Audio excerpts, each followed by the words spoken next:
Yo, what's up, everybody? I'm here today to talk to you about One Piece chapter 1064. Now, we're starting off with the cover story today, and we find out some big news. Kuzan is part of the Blackbeard Pirates. It is confirmed. And he is definitely one of the 10 Titanic captains. He pretty much has to be. So that debunks some of the theories like Caribou and Kobe and all that good stuff. Well, it doesn't debunk him because there's always a chance that, who knows, maybe the Lord of the Coast is actually the 10th Titanic captain. He's the 10th to the power of 10th Titanic captain. Yes.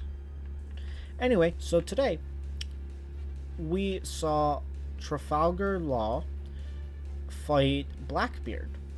But you should be very confused because for some reason he did very, very, very well so far. Like, this chapter is putting them almost on equal footing, which is funny because Blackbeard should have got more powerful since Marineford, in which case his whole crew was fighting Sengoku.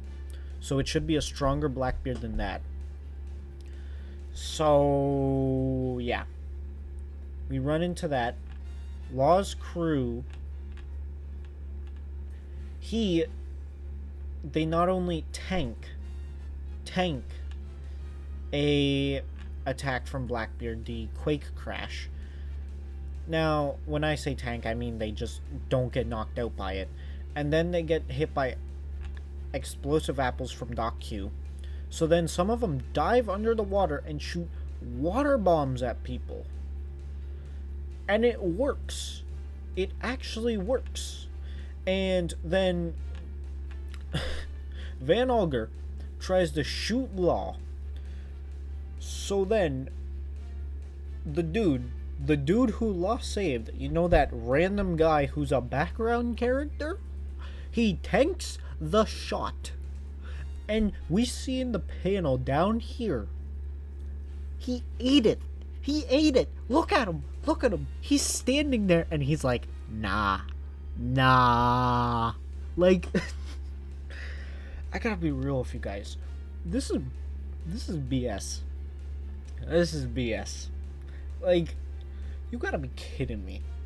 Literally, the arc right after, because Wano would have been the perfect time to introduce them as strong fighters, because it's like, hey, this crew we're fighting two Yonkos, we need everyone. So then why were they just in the sub? This dude just ate a sniper shot. He ate it like it was breakfast. I'm surprised he didn't ask for two more sunny side up. Like, guys, he tanked the shot from one of the 10 Titanic captains who's a member of a Yonko crew and a commander at that. So I know obviously he's probably not on the same level as Vista or any of the top threes like your Marcos or your Kings or Queens. But like, he still tanked a shot from Van Auger. That makes no sense. I'm sorry. And then after that, Law once again is 1v1ing Blackbeard as the kind of battle breaks out, and he does a really good hit on him and almost knocks him out. So Van Auger basically has to teleport in and then teleports him right in front of Law. And then it gets even wilder because, as we saw in the cover story, Puddin was captured. But now these dudes are trying to sink the ship. But Pudding is there, and she also might have a devil fruit. So are they going to rescue her? Because let's face facts, guys. She's not dying. Okay? This is Oda we're talking about. Oda does not kill people. You think Oda is going to kill someone and it's not going to be a flashback? Bro, all 9 scabbards should have died in Wano. But they didn't. They did not. They had ample opportunities to die.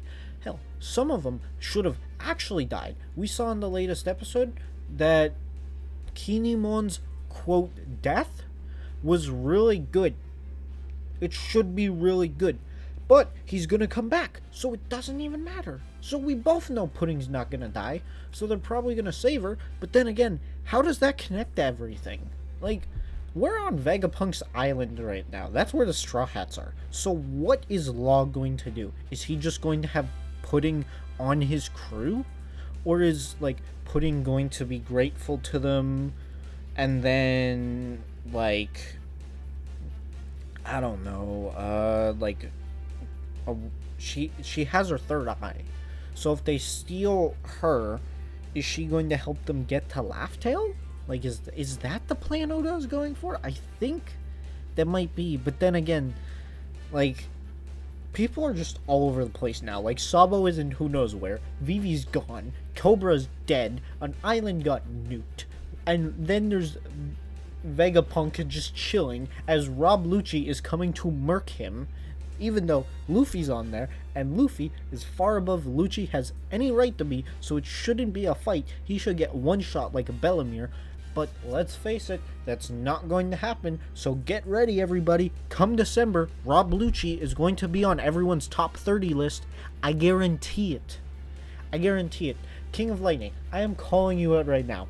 If you actually put Rob Lucci in your top 15, I am going to lose it. Alright?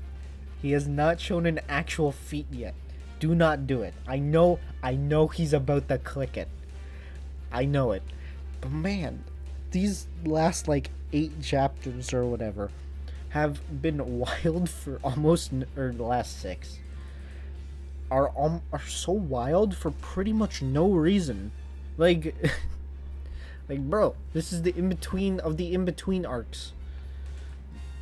Anyway, so Law is actually finessing this man. And, like, okay, it shows that Black Vortex triggers. So, maybe this is how Law loses.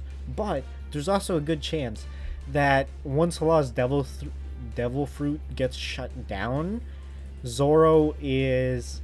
Or no, not Zoro. Sorry, I was thinking about Law versus Zoro debates. Oh boy, isn't that fun. Anyway, so that might force Law to show some impressive physical feats. Because if his Devil Fruit gets shut down, he literally has nothing he can do except fight. Although he did have enough hockey to overwhelm the disease. Anyway, so we finally cut back to the Straw Hats, and everything's much more boring.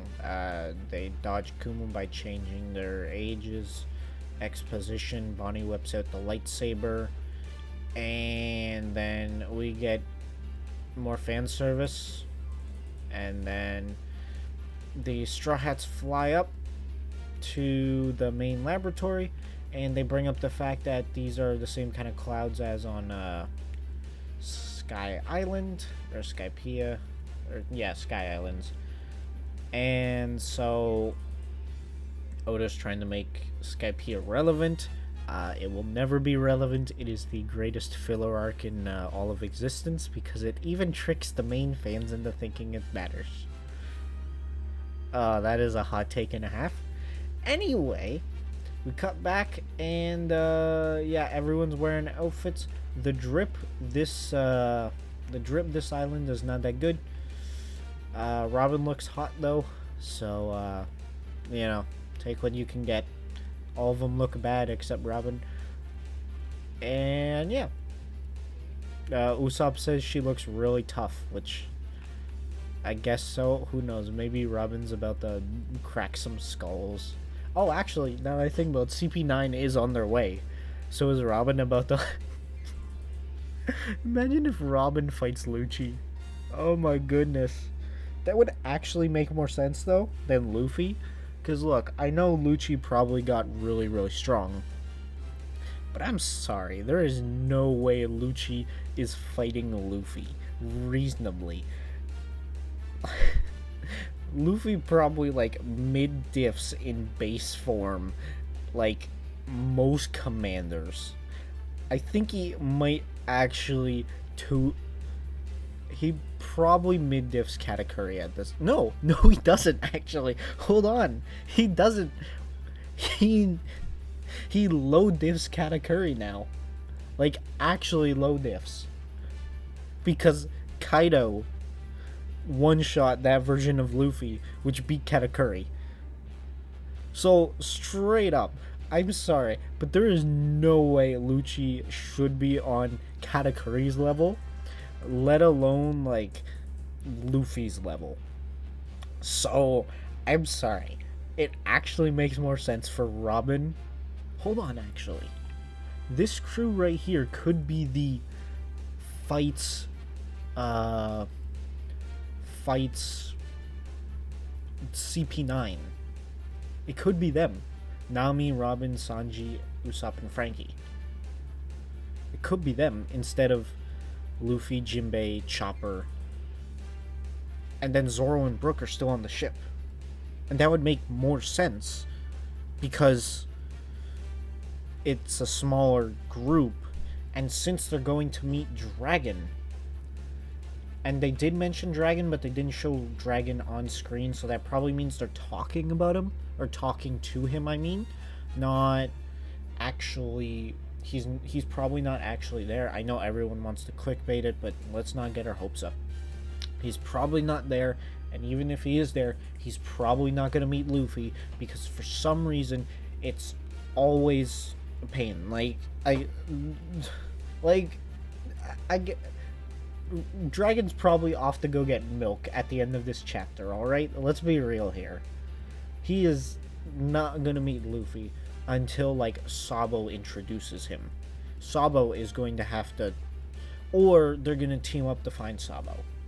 But I really doubt that, because I honestly think that Sabo is gonna be known as alive, and then you're going to find out that he's actually in a cover story that the anime will never cover, so then everyone's gonna be like, oh, Sabo's alive, but we don't know how the hell he got there. That's what it's going to be. Because the same thing happened with Bon Clay, and when Bon Clay breaks out of Impel Down to join the Straw Hats in the next arc, you're all gonna be, regretting everything. Anyway, that was a tangent and, like, 5 all in one, but overall this chapter was very good. So if I were to give it a chapter rating, the Law and Blackbeard stuff is like 8, 9, hell, I honestly I want to give it 9 out of 10, because just that narrative retrospect, like, oh, why weren't you doing anything on Wano, is literally the only problem with the Blackbeard versus Law thing. That's it. That's the only flaw. But the Vegapunk stuff is more like a 7. So 9 out of 10 and a 7 out of 10. I guess we have to compromise and meet in the middle. So this chapter's an 8 out of 10. It's actually really good. I've been kind of going insane this entire time, so I won't keep you around for much longer. Just a side note, most people who don't subscribe, please do. Helps out a lot. And also, I would like some comments on what you guys actually want to see next. Like, do you want me to lean more into versus debates? Because I'm going to be trying some new stuff soon, and I want to actually get your guys' feedback in order to better the channel. But after that long announcement, without further ado, I'll see you guys later. Goodbye.